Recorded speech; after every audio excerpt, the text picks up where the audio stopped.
Hi, I'm Lisa Leiter. In Chicago Business Today, checking account fees. It may be tougher to find free checking in the future.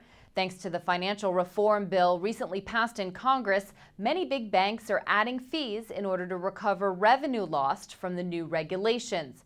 Smaller banks, though, may try to hold on to their free accounts in an effort to boost their market share.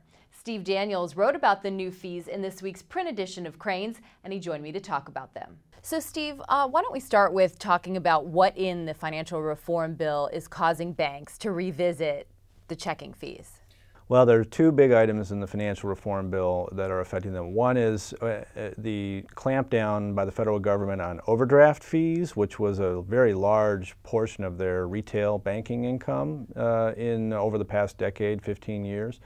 The other one is a restriction on how much they can earn from so-called interchange fees, the swipe fees. When you swipe your debit card, the retailer pays the bank a certain amount for that. Those fees will be going down as well. So which banks right now of the big chains are starting to raise their checking account fees? Well, and a lot of them are talking about it rather than doing much yet. I mean, fees are very unpopular. Customers really hate them. The banks know that.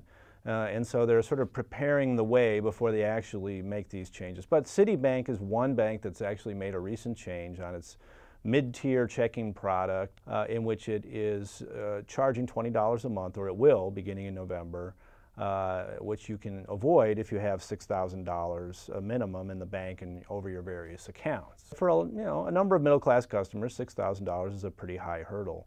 We'll see Bank of America do some things along these lines. We'll see JP Chase do some things along these lines. We'll probably see Harris Bank do some things along these lines. What about the smaller banks in Chicago? Will they be following the big banks' lead, or will they be using this to try to gain some market share? That's what I think is most interesting about this. The big banks, where they're going has been fairly clear for a while. Now they're actually saying this is where we're going. The smaller banks, really will determine whether free checking exists down the road.